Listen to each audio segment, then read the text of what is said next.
Yeah. Yeah, Well, I mean, since it's just two of us, I thought we could just banter a bit. yeah, yeah. It's very important to get some sort of direction and you know Yeah, yeah, what's cooking. yeah. Yeah, Agreed, man. yeah. Um, So I mean, I guess there's been a lot of rubbish of late, but the yeah, uh, one of the things that caught my eye, and I guess we exchanged about it a bit in the chat, is the primaries of the two main parties, particularly APC and the nomination form saga and all that jazz. Um, mm, but before we get into it properly, I wanted to ask you something, which is should the left care at all about APC and PDP primaries? I mean, is that something we should even be paying attention to at all or talking about?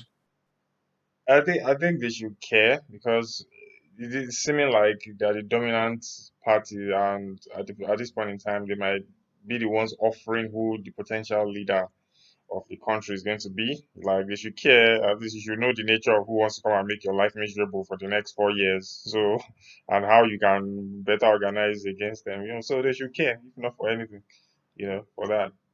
Yeah. Yeah, but I mean, like, one could say that the distinctions between these guys are so meaningless by and large. I mean, like, is what, okay, this guy is older than the other guy, or this guy's claims to be of this ethnic group or the other, etc. Like, aside from that, like, is there any real practical, like, what is the practical significance of like paying attention to this stuff? I mean, I have Uh, to, and you and I have to for various reasons, yeah. including professional reasons and whatnot. But sometimes I'm just Yeah. like, is this more of a distraction, more of a spectacle that like pulls us away from what we're supposed to be doing, or is there actually something to be gained here? You know what I mean? In practical terms. Yeah. Yeah. I think it's all of what you said. It's a distraction, it's a spectacle, and of course, it serves a tool of creating a false dichotomy between these guys, wherein you think, oh, I'd rather go for one, than the other, But in the material sense, and for someone that is class conscious, you have to see that no matter who out of these guys are getting there, they don't represent your interests. Like they're not there solely, or they're not there for your own well-being. They're there to further their own class interests. So because the ruling class is kind of, in fact, vaguely now split into two, doesn't mean that there's some sort of fundamental difference. This is what people should get into, their heads. Like this, there's no difference over here. And we've seen how the cross, carpeting has started. We've seen people moving from parties here and there, So if there was any ideological difference, we'll see that, that that convenient flexibility would not be what would be seen. It won't be what is the major play for these guys. So there's no difference. It's all of that spectacle. It's even to confuse the people too. Yeah. Yeah, I mean, okay, but check this out, right? I mean, that's that I buy that for sure. And like obviously, this kind of a distinction without a difference at that major level. And I agree that like there's a confusion element. But then that kind of makes a certain aspect of this a bit funny and confusing. And it's the aspect of that 100 million naira APC nomination form. Because like Mm, that feels like a kind of strange move for an elite that desires to mask their domination in some way, right? mm, Like yeah. ordinarily you would think that they would want to slightly hide the extent to Mm, which they dominate the economy and politics. Because like if mm, you talk to ordinary people about like if you just say 100 million, like people will roll their eyes and be like, wow, these guys are crooks and the situation is terrible. So mm, I mean, given the fact that it exposes how unequal the system is, like people are hustling for 500 naira or 1K, and then somebody is just throwing 100 million away on nomination form. Like, given how it exposes that dramatic inequality, why do you think that these guys were still comfortable with pegging that kind of amount? You know? the thing, The thing that we have with this capitalist society, is that the rule of capital is the one and all that covers everything. And then there are some behaviors or behavioral traits that you see with the elites. And like I said I think on Immaculada's episode, these are our Nigerian capitalist elites. They've come of age. They have amassed enough capital to corner and pin down almost all aspects of the superstructure of society. So it's time to gloat. It's time to show that domination in your face because there's really no element of society that you can pull, to put pressure on them.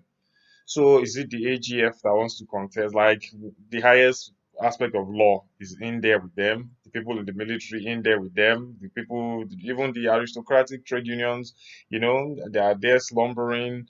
Media is under their, control. Religion aspect is there. There's no like. So what do you have? It's a defenseless society that cowers or that has been beaten to submission, existential submission, as to okay, it's this guy that run the show.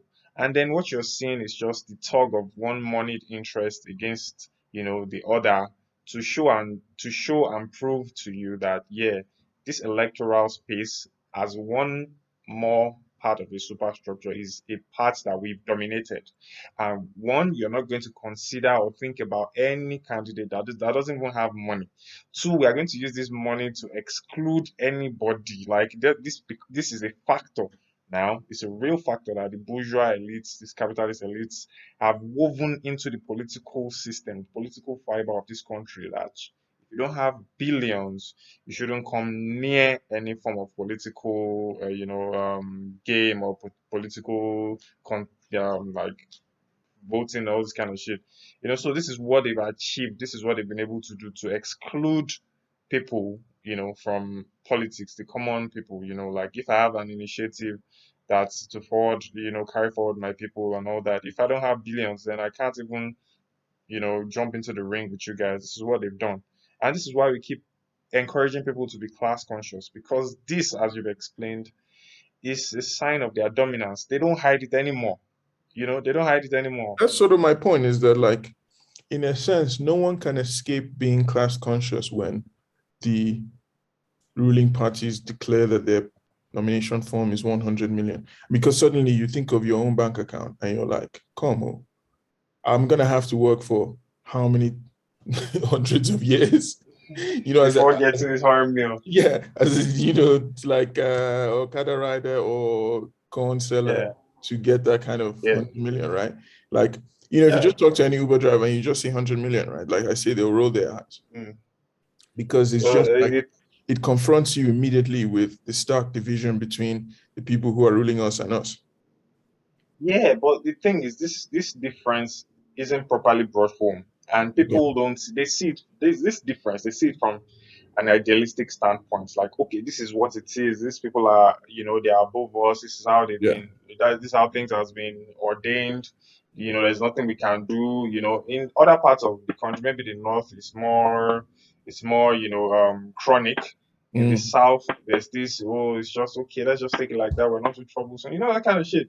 But right. when you see it, that it is material processes, that got these people there. It is the impoverishment of you and I. It is the sabotage of the economy. It is this decades of bastardization, monopoly, and all that got them there. That even put, me in this Okada riding shit or Yeah. this prostitution shit. Then you understand fully that there has to be steps taken to block the way of these people or to even get them out of power.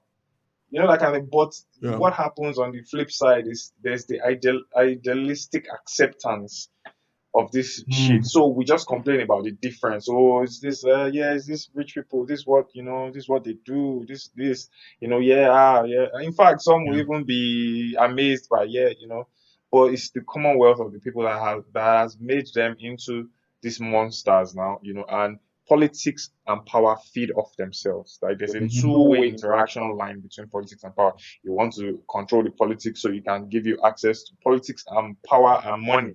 Actually, sorry, that's what I meant. Yeah, Power yeah. and money. So yeah, power and money. There's a two-way causal line between them. So you want power for money and money to enshrine your power. So it's a cycle that keeps going on. So we see that young elites that has been there since the military time, nationalist times. The same name reoccurring. They've Hmm. they've put enough money away, as Fanon said. If you read Regent of the Earth, he says that there comes a time when these guys will have put away enough money to stiffen their control over the political system. And this is what we have now. It's what is showing. Right. So when we tell people to read all these kind of things, it's not in an abstract manner, but it is playing out right in front of you. You can see it now. You Yeah. know, who's going to take anybody serious that doesn't have hundreds of millions now? Right. Because the form ordinarily is 100 million. How do you mobilize people across the nation After for you your got vote? the How phone. do you print posters? How do you print posters? How do you get people from point transport, logistics, Yeah. media time, Yeah. all these kind of things? Like, your supporters, Yeah, but you see, and this is what those we're other seeing. expenses they were kind of implied. They were kind of not as obvious because they didn't have a Yeah, yeah. like This a the obvious one. This the headline, obvious one. yeah, sort of headline You know? grabbing price Yeah, tag. yeah. And the sad thing is that because these people are not class conscious, they see this as a tournament, as though it was Manchester United and all these football clubs playing. You don't want to be part of the losing team. You won't even fathom supporting someone like maybe let's push Shore, just let me throw Shore out there that doesn't have money that can't buy the form. Like you will see it as being on the losing team by saying, "Oh, what does he have? He doesn't even have money. He doesn't." This, but you're consecrating, and even making your domination fuller by buying into what the elites, the laid out rules that these people have, has, the people, these the rules that they've put out as getting into the political scene. Like, so you have to remove your brain from the cage that they've caged you in and start looking somewhere else. Because people that want to spend billions on elections have to at least recoup their money when they get in there. That's the first thing they had to do. So that's the thing, and this is the character of a capitalist society, which money determines the character of everything. I definitely agree with that. I mean, the aspect of that where you point to, let's call it the ideological nature of the status quo, because people, to some extent, a lot of people have normalized this situation. So when you're Yeah, describing the kind of analogy of APC versus PDP is like Champions League or whatever, right? It just suggests yeah, that people have bought into it. Like they're just like, yeah, this is how things work. So yeah, that's just that. And I think honestly, yeah. like there's an extent to which we don't take that seriously enough. This is one of my normal hobby horses. Um, Mm, I think there's an extent to which the left doesn't really take that seriously enough. That people have beliefs that hold up this system, so that even when the exploitation and oppression becomes so naked, they can still yeah, they normalize it. still, yeah, yeah, and that's So it. I think. it's not that people are Oh, sorry. always being bought over, by the ruling elite. Sometimes they're being nakedly oppressed. And yet, even in those moments, like even in moments where people are conscious of the difference between them and, maybe we won't go as far as calling it class consciousness, but they're conscious of a different status where like At I'm least driving, financial difference in the aha, basic. like a different income level. Yeah, It doesn't that's obvious. automatically translate into like any kind of opposition, right? So it means our work Yeah, is more serious than just pointing out the difference. It's also pointing out maybe the possibility for something different, for changing it, which yeah. I think, to be honest, like even some of us like struggle to imagine, a Mm. world beyond what we have at the moment, not to talk of communicate it, right? Yeah, it's really tough to do, and this is where people like Antonio Gramsci, the Italian Marxist. This is where he comes in. His theory on cultural, hegemony or like hegemony generally. Like, look, you won't know when you start imbibing, thinking like, thinking for, aiding. your oppressors by assimilating their worldview and propagating their domination on yourself. Like, this is it. You can't imbibe these things and think you can't imbibe an oppressive ideology, and not be, and you're not in control of that ideology. It means you're at the receiving end of the oppression. That kind of thing. So, and these elites, they know to create, they know to, foster, they know to enshrine, they know to promote these things, and make it seem like, you people on the ground, how do you even imagine a world outside of what we have here? This is why it is very, very important. It's important to read, it's important to, arm yourself mentally with tools that allow you break away from this mental box that it puts people in. Like, your material reality, yeah, it shapes how you think. But when you feed yourself with something that, exposes you into what can be or what could be, or the other modes of arrangement, other modes of being, then you can start making the material efforts into changing, what you're inside of at that point in time. This is essentially what a revolution is. Like, okay, we have feudal lords, and then we imagine where everyone is equal. We imagine where the means of production and the mode of production is, inside the hands of the people, the controlled by the people, generally owned, and then you work towards it. That's it. So, do you need to organize? Do you need to enter the bush and carry gun? Do you need to talk to people? Do you need to make stuff on social media? Do you need to tackle other aspects of the superstructure, be it the electoral system, be it religion, be it the educational institutions? Like, it then maps out a pathway for you to follow, to arrive at this beautiful world that you've imagined. So, without that imagination and without the material motion towards that dialectical relationship, then, you know there's really nothing you can do if you don't have, a clear understanding of the kind of problem that you're inside of. And this is what is hurting the Yeah, people. I mean, I guess part of what we're talking about is consciousness, right? And like, Yeah, how it emerges and you know, the various forms it can take.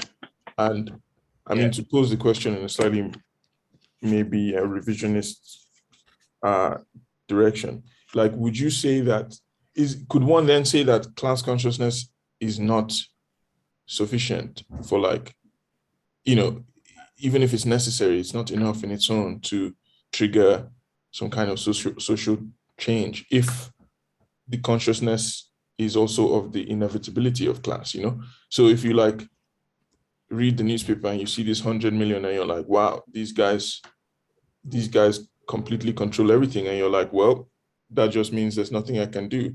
Then I mean, that means that yeah, maybe you have a certain amount of class consciousness insofar as you know that you're not them, they're not you, or let's call it status consciousness, right? But like that's not enough. Mm. In fact, that can itself be disempowering, right? So it doesn't Yeah, mean in and a the way, fatality. yeah, that class consciousness clearly is not like sufficient for like moving along social uh, processes or social transformation. you see, so this is where, the work of the vanguard comes in, to help people, give them a direction. So, I won't say, yeah, maybe vanguardist. I won't say I'm a vanguardist. I won't say, it depends on what the times call for. If this preliminary class consciousness, or this economic, let's just say this economic, they are different from us, they earn more, they have more, and leading to some sort of inertia, amongst the masses of the people, then the job of a vanguard in this kind of society is to show them pathways, show them examples of what has been done in other contexts and what could be done in our own context, to first and foremost organize the people, jump them out of this inertia, and move them towards action.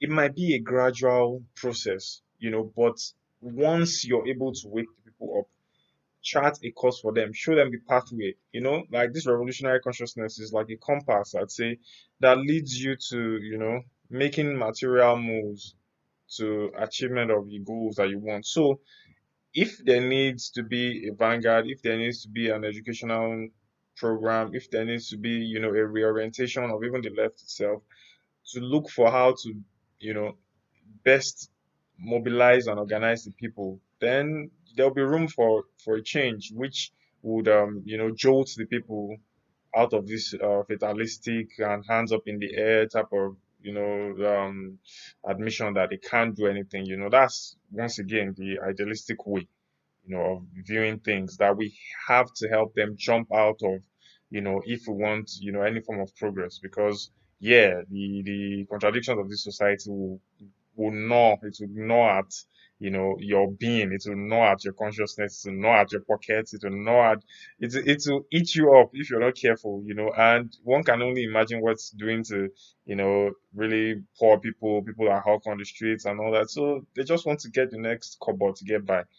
So you're here to show and explain to them that, look, life doesn't have to be like this. When it was like this for so and so people, this was what they did. When it was like this for so and so people, this was what they did. And of course, we can, try to put a condition, or a situation in this our local context, to move into progress. That's it. So it's the work of the vanguard to, work of the vanguard, or whatever forward political formation that the left can put together to help the people get out of this doldrum. Yeah.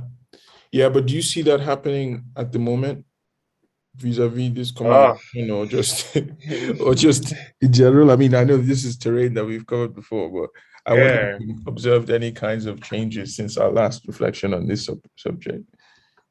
I don't think any form of action, Yeah. is going on towards that in terms of what we're seeing on ground. It might be bubbling, Mm. but I'm not seeing enough, Yeah. It's not and to the again, surface. maybe, yeah, yeah, like maybe the left just has to theorize a new form of action that is specific to the Nigerian condition. Because the reason that we are revolutionaries, the reason that we are, historical materialists and people that has been equipped with this way of thinking and worldview, is for us to be live, is for us to, you know, make thorough assessment of what our own condition is and come up with something that is in line. Because as Samura Machel says, it says every revolution is a contribution to Marxism. So if Mm. we are able to fashion out our own way, it will go into the books of world revolution that when the times were like this in this country, this was the brilliant idea that came up from the Nigerian left to overthrow or to remove this nasty ruling class. So it's time to really get back to the table, assess the mental level of the people, assess where they are at, see where you can meet up with them, and build this, movements and formation with them, and move onward to the next, political program. So it's hard to do. I don't think that realization, is there yet, or my, No, or fully. It's not there yet. That kind of thing. So no. that's, yeah, yeah. Essentially no. Yeah, yeah, yeah. No, clearly it's not. Mm, Yeah, for better or worse. For worse, essentially unfortunately. no. Yeah. Yeah, yeah. Um, So it's just the era of 100 millions now. 100 yeah. million gang. 100 million boys. 100 million Um, boys, man. yeah. And that's the irony, right? Is that like the real scammers are right in front of our faces, right? Ah, Um, man. and they're not hiding it anymore. Mm-mm. Mm-mm. But They're not, I man. mean, I guess maybe slightly lightheartedly, like who do you think is going to win amongst the 100 million boys? Who do you think Amongst the 100 million boys, I can't say yeah, defeat because the we primaries? have they're not up to 100 million yet. Yeah. They're still getting into the ring, so we have just about maybe 15 or 10 out of 100 million. Yeah, but they all So paid maybe their where 100 million fee to get yeah, involved. yeah, they've not played it. Yeah, so I don't know yet. I don't know yet, but Tinubu seems to be a Yeah. major, player in this shit. Yeah. People are pushing Peter Obi. There's Oshibajo there. So maybe until the smoke clears off the Yeah. primaries, the internal party primaries, then we can say, okay, yeah, these are the people that might, Yeah. grasp Yeah, yeah. power, that kind of thing. I mean, So is this that, month? I think it's the 30th, the primary. So shape yeah, yeah, at this point, a so lot has already shaped it's up, presumably. yeah, it's going So to be a real tussle amongst them, because it's a game for the ruling class to play now. And when the ruling class have, when they have money, they have all the things to fight with. So it's usually going to be dirtier yeah. because bullet for bullet, as Asari Dokubo said, they'll go for it that way. Naira for naira, they'll go Yeah. for it that way. Media for media, airtime for airtime, retweets for retweets, Yeah, yeah, yeah. propaganda for propaganda, that kind of thing. So Yeah. So it's going to be you're not really tough. you're not going to you're not a betting man this time. Like you're not putting your money behind. I don't know, no, I'm not, since, well, it's not my game. It's not my game, so I won't put any stake or wager into it. But it's just something to watch and look at and smile. That kind of thing. Yeah, Okay, it's really not. but do you think, I mean, yeah, I'm finding some hot questions now. Let me get into some things here. That's good. That's good. I'm cool. I'm cool. I'm cool with that. No, okay, so like, there are a lot of people, some people on the kind of liberal-ish wings of the left would be like, well, at least it's better that we're getting this time around no generals in the race. And, there's a bunch of, let's say, younger, if not youth, um, contestants, right? Where we've been dominated in the past electoral cycles Mm, by, let's call them the baby boomer generation, to use the American term, right? But people who were born before independence. Now we're having people who were born like slightly after independence or whatever, the sort of Gen X, yeah. even if they're the earliest members of that generational block. Do you Mm, see that as even a sort of moderate progress in our national development? Like, and the other thing is obviously these Gen X guys, by and large, speak better English.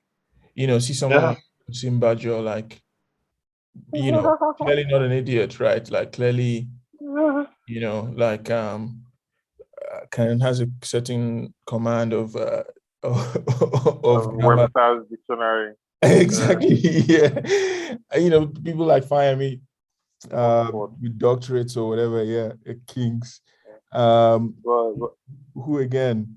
Yeah, even someone like Peter Obi, like these, he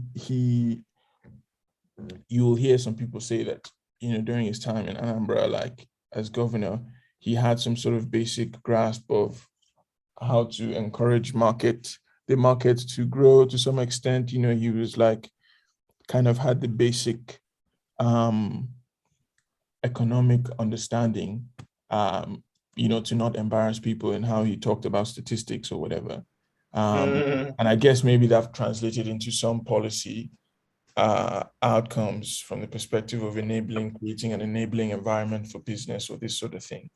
So, I mean, how would you respond to that? People who say, well, look, this is at least better than where we're coming from.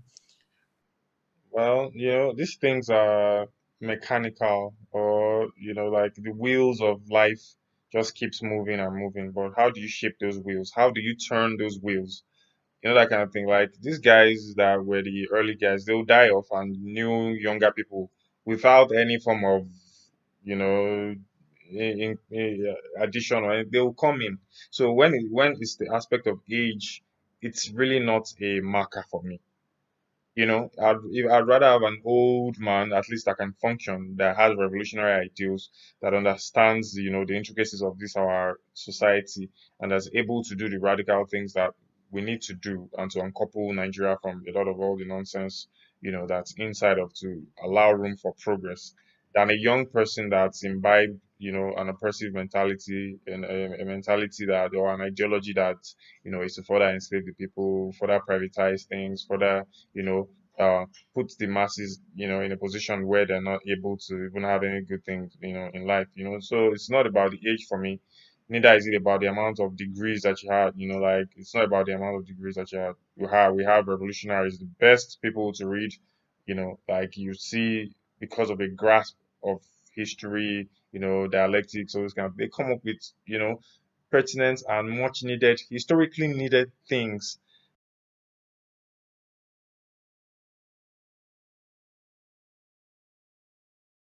class dynamics, class struggle, class interplay, what the nature of the Nigerian economy is, the level of consciousness of the people, where they are at historically, what you need to reinstill, in the people, that kind of thing. Like there are a lot of battles to be fought when it comes to the average Nigerian. The mindset, religiosity, the economics, the neo-colonial economics, like our attachment to global capitalism as a raw material provider, that kind of thing. There are a lot of things that need to be shapen up. The education. So if you're conscious of the urgency and the amount of things that you need to do, not just coming to push the wheel forward. If you've shown that you understand, you know, this varying of multiple aspects of what the Nigerian state needs at this point in time, then you get my vote, you get my support, But if you're just there to say, okay, yeah, it's because the older guys have died out and it's now our turn, of course, there's the penetration of more education back then when Nigeria started because we were under colonial rule. They didn't care much for your education. But now that it's us, yeah, of course, by default, there'll be more schools. That's why you are more educated. It's not as if there's nothing. And you were educated to be administrative, to just push files here and there, to facilitate the outflow of capital and resources. So it's not like you're doing anything special. You've not brought about any radical change, in the country. So it's not about your degrees. It's about what sort of radical transformations, structural, socio-economic, political, economic transformations, cultural transformations. How do the people see the world? How do we see ourselves? If you're conscious of that, then you get my vote. Like the Nigerian needs a lot of work, and this Yeah, I is mean, of course, I hear that, right? But to play the devil's advocate slightly further, some people will say, well, look, it's not just about age. Like, okay, fine. Young people can also be, or younger people, the Gen X people can also be reactionary. But some of these ones that are putting their names forward, I mean, they have pushed forward some quote unquote progressive ideas. Like, mm, you know, Osinbajo will say that he was part of the reason why the APC did conditional cash transfers, right? Which, you know, at least in theory, put money in the hands of some people who didn't have it before, or people like Fahmy will say, okay, in their own states, they also did things like some, maybe slightly paid pensions at I'm struggling to advocate for the devil. Let me keep trying.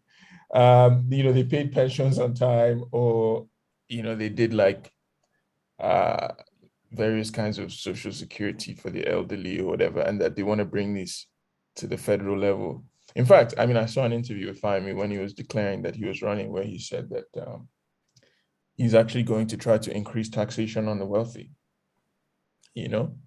So, I mean, in practical policy terms, like some people will say, well, look, this isn't this what you guys are claiming to be Marxist or socialist or whatever? Isn't this what you want? Don't you want more social security? Don't you want more taxation on the wealthy? I mean, why can't you just accept these guys as the best possible alternative, given that your own left parties are at the moment mm. not doing much, electorally? How would you respond to that kind of comment? Uh, so this is what I would say. This is what I would say. Like, look, and this tied into what I said at my previous point. Like, when you understand what needs to be done for Nigeria, there's only so much of 5,000 naira you can share to everybody. When especially the inflation will eat the money up from you. It's not like you're sharing £5,000 or $5,000. Like that money is nothing on ground. Like, because there's a backlog of costs that these people have to take care of. They have to pay tax. Like you can't be on one hand saying you want to help them and then you've set up like giving them 10 things, to worry about, and you're giving them like two solutions, like, that kind of thing. We're saying the mode of production in Nigeria at this moment and the means that we're using to produce the shit that we are producing cannot carry society further. How we are doing it and the relations of doing it, the relations of production cannot carry Nigeria further. Yeah, you can't share five. Even during COVID, you wanted to share stuff, share this. Like if we were in a country where people, if there was a large middle class, as they'd say, all these progressive guys, and then there was money, the earning power was okay, there was good healthcare, all these kind of things, people would have been comfortable to at least sit at home for like 2 weeks, and the healthcare was okay. We'll make a proper assessment of what COVID was, and then there wouldn't have been this much breakdown, or there wouldn't have been that much breakdown of societal order. But when you have a backlog of dehumanization, you've sunken the people so low into poverty, and then you're coming sharing 5,000, or we're taxing you. Like, no, we need an industrial society. Like, we need a society that involves masses of the people in production, that will generate this much money that can run us, carry us forward, jolt us into the 21st century, or jump us into the 21st century. And then we're able to have good healthcare, education, increase the mental level of the people. That's the only help that you can do to people, or that you can do for people now. There's no amount of arubo you share. What of amode? Are you going to share, go into the streets? It's essentially the feudalist way of thinking that, okay, let's just sit down with the oppression of society, with our stagnation of society in underdevelopment, because we are primitive accumulators, but we are just going to pay a bit more, because when you pay that bit more and then it goes back into the states, that gives you more tax breaks, that gives you, like, it's like you're running straight on us now. Which kind of package we order on? We want society where the industrial, we want society where surplus is generated in terms of wealth, in terms of value added, in terms of you know um, uncoupling ourselves from this crude oil type of behavior. Like, let all regions or all parts of the country, let us produce. If it's education we want to focus on, if it's healthcare, if it's tourism, although I have my problems about tourism a bit, but let's just move such that the country will be so wealthy, and then we'll have a real society. Like, what's it called, Fanon said that these elites, that they can't even create a real bourgeois society, because being bourgeois means that you've industrialized society, you've improved production, you are the forefront of science and all that. But what do we have here? If you ask some of these guys to list what the constituents of crude oil is, aside PMS and diesel. So what of other industries? That kind of thing. So we don't want your Uwarubo. We want a society that involves the masses of the people in production, in industrialization and all that. That's the only solution. And education must come fast, because the country is in a very sad condition or position when it comes to, the mental level of the people. So that's what I see. That would be my own response. It's not just about, taxing these people more. If you've not changed the order of the day. We want you to change the order of the day by uncoupling these relations of production that allows for monopoly of essential services, what we call lifeline services, and what shapes the economy. So that's my own submission when it I comes to mean, that. that makes a lot of sense to me. And, there are kinds of advanced fee fraud where the scammer will actually send you small money first. You don't see them, now them be the Nigerians. That now them gonna be they are the quintessential characterization of what we call the Nigerian scam. Yeah, so that's what I was thinking about when you were talking about where we go. But anyway, I Hmm. mean, I think yeah, to kind of move towards a sort of conclusion, we started entering into an area of conversation that I think honestly we on this series and the left in general probably doesn't talk about enough, which is just the sort of pure policy questions. I mean, I know that like there are various debates about um, you know, how to actually engage with policy questions as radicals or revolutionaries, given that the capacity to actually carry them out is lacking. Like it's sort of, I've heard that whole phrase about, the cook shops of the future or something like that, right?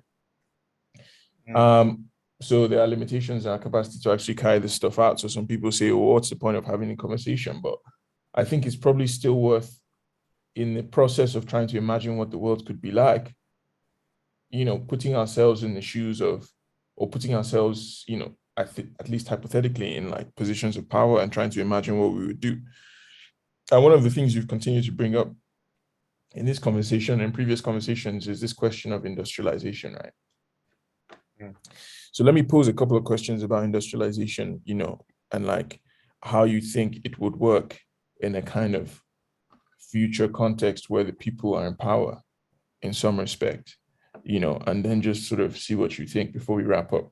So, I mean, there's some all right. like debates in some areas of the left here about industrialization where people say, actually, why pursue industrialization in the context of global climate catastrophe, right? Like that can Nigeria actually aspire to industrialize to the level of China, not to even talk about, some of the post-industrial societies, given how cooked the earth already is. So that's one Mm, criticism of like industrialization as a goal. Another one is that like, they'll say, well, I mean, our economy has grown, even though it's not industrialized, it's grown fairly substantially, like debatably, sure, but it's grown to some extent in the past 2 decades, right? We had growth in quotes mm, in the Obasanjo era all the way to the end of Jonathan, right? Till oil prices service collapsed. economy. Ha, ha, Uh-huh. ha. They say the economy has expanded 170%. Oh, well, people are And poorer for it.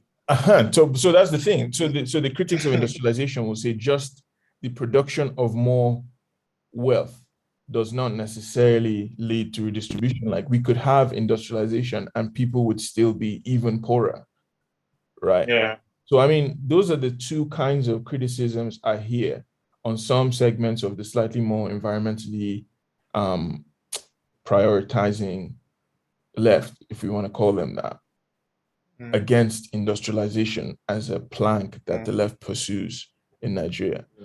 How would you respond to that? Like, to you, do you think that those criticisms are valid, or like what are their limitations, and how do you resuscitate the idea of industrialization, Well, beyond those criticisms? well, the people at the forefront of these things, most of them, the climate, whatever, most of them are abroad, you know. Come to Nigeria and come and see what's going on here, where like we want to advance to a point where basics will not be luxury for us.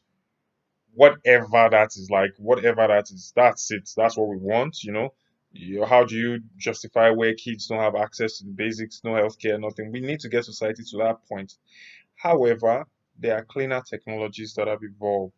So this global west or global north or whatever that are proponents or that are espousing all these ideas, they should open up these technologies and stop all these industrial, these IPO, patents, whatever bullshit. Like if you don't want the earth to be cooked, you better start opening up all these technologies, to people so that our industrialization path will not be dirty. It will be clean, it will be environmentally friendly, and the earth will be a place that we all would, be cool to relax in, that kind of thing. So that's the thing. For reasons that you know very well. I mean, they're unlikely to open up the patents and such. So then you can't eat your that's the dialect, like that's the contradiction of life. Like, if you allow these countries to go their own route, like countries like China, if you're then you can't pay lip service to human development or planetary development. Like the molecules of CO2 will not you can talk all the bullshit you want. But when it comes to the law of greenhouse gases, the CO2, yeah, NOx or SOx, or like it won't methane gas. So it will do what it's going to do in the biosphere. And what you want to do is to help these countries that you're of course dominating financially, that you're dominating UN, you're dominating militarily, at times open domination. If you want progress for them, then you're supposed to put your, you know, money in the slot machine to get it running so that we too will go on the path of clean technology, clean energy, solar panels, green renewable energy, so that our industrialization will make sense. And then again, that will not happen properly if the class component is not fixed, because you can't have a bunch of elites at the top determining how the surplus of that wealth will be spent, which Well, is yeah, essentially what Nigeria, that's the second did. criticism, right? That says that, Yeah, that's well, the second one. even if you have industrialization, why would it be redistributive under the same class conditions we have at the No, if moment? we want, the class conditions have it must. In fact, I say that the class conditions must change first. And Mm, then if you have a progressive class, they will go out there to liaise with countries that are more willing to get those technologies to get us further. So in yeah. fact, I think the class component is very crucial. I think it's the key. There's this quote by one Brazilian Marxist environmentalist that says, environmentalism without class consciousness is just gardening. So you're just having fun, Yeah. without Which, resolving no offense to the why gardeners, there's. to the hardcore gardeners who are part of our, No, no, no offense, no offense. So it means no, but you're yeah, just playing around. You're no, not totally, resolving totally. why there's emissions. Like there's agroecology now. Of course, with food security, my line with food security. There's agroecology. There's better ways of doing farming. That working hand in hand with the ecosystem, with nature. Yeah, yeah, that kind of thing. Like, and there are a lot of indigenous technologies, farming technologies that's been with us, variants of seeds, all these kind of things that we can look into to ensure, that we have a low input, low to moderate input agriculture and all these monocultures that we're doing. Like we have to start being smart, as to how we go about doing things. Yeah, so that's the thing. Like ways of building things up, ways of arranging our economy, social services, all these kind of things that we can tap into to ensure that we don't go the same destructive route as these people have gone, that kind of thing. So that's it. If you open your mind, you'll see that there are ways to fixing problems. Yeah.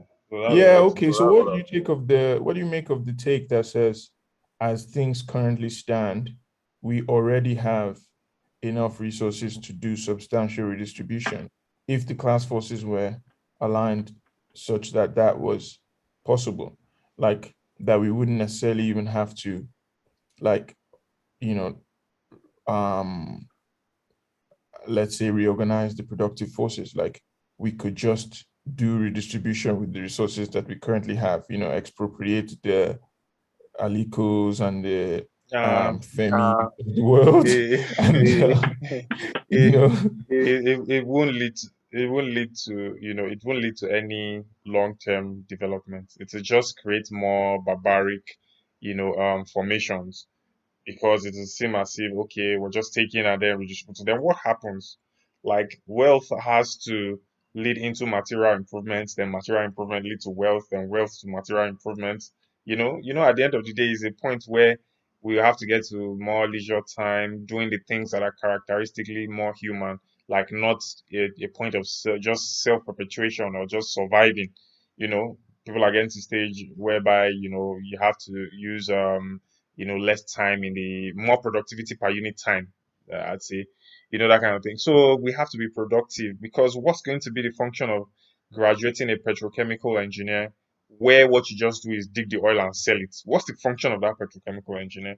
What's the function of industrial engineer? What's the function of electronic elect engineer or elect engineer where you bring in when you bring in all your implement electronical stuff from abroad? What's the function of people that are into maybe some sort of mechanical engineering where you bring all your when you bring all your cars and the components in from abroad? Like, so we need, it's not just about that distribution of wealth, but what's the material change, in terms of the advancement of science, and improvement of our own civilization to start with. What are we bringing to the big framework, the big picture that is humanity? What stroke of paint are we contributing?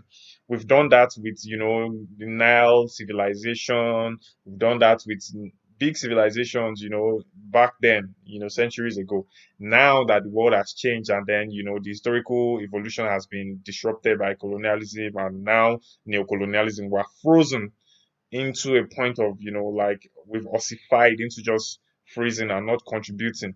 There was this Neil deGrasse Tyson speech that I was watching, and then he was showing the world in terms of scientific publications, so like different maps and different countries where were enlarging and then they were shrinking based on their scientific publications.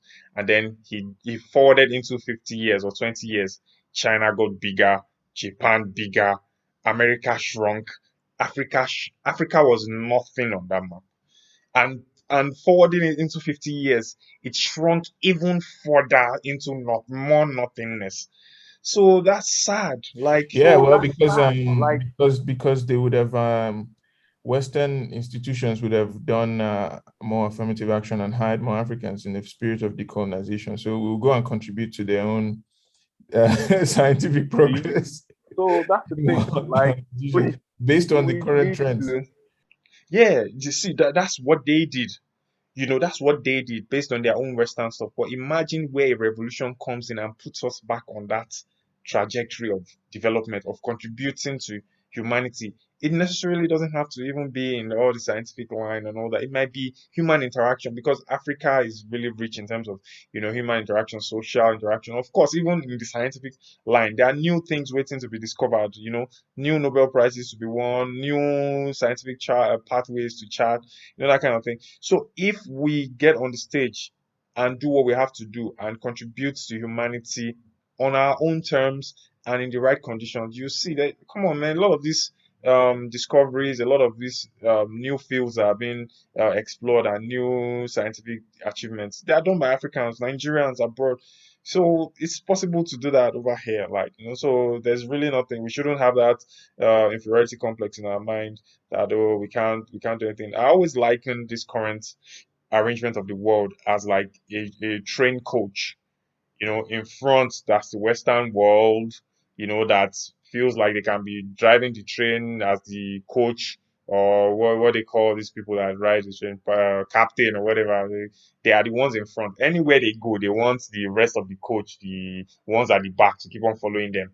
But if you've done your revolution, you chart your own train track and you go at your own pace. Fortunately, if you've done a revolution and it's really one that is good, you can go faster and build your own nice. Literally, China did. They have faster trains. Let's even forget analogy now. They have faster trains than the US, more train tracks, longer kilometers, and all that. Africa too can jump away from the back of these people, build its own tracks, check your own development out, look at your own socio-economic context and all, look at the resources that you have, look at the human resources, natural resources, and chart your own, build your own track and go your own route. It's not that it's what they finished using in the West, used car, used. Yeah, Yeah, which I we're gotta say, shadowing because, of course, we have our next few conversations here about banditry. So yeah, hold that, yeah, watch that space over.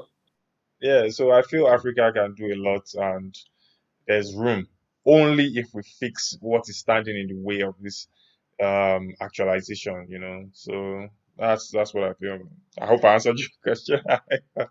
No, no, no, no, no. Good points, man. And I think, yeah, I mean, I'm aligned with you on a lot of that stuff. Like, I don't think that we can totally dismiss industrial, industrialization No, as no, a no, goal, as an aspiration, no, no. given that the truth is that the productive level is below what people desire. I mean, Yeah, despite its problems and its flaws and the issues with um, you know, potential environmental issues and such, that has to be seen as something to navigate around, rather than yeah. avoid. Just sitting and be romanticizing loincloth up and down, or chasing tiger. No, man. You have to hold the material world by its neck and work with it together. Yeah, but and under a new paradigm, one that doesn't necessarily see So what is nature. that? Yeah, Yeah, yeah, I agree. And I quite was saying important. under a paradigm that doesn't see nature as something to be conquered, but like, Yeah, no, no, no. This is what is causing the problem.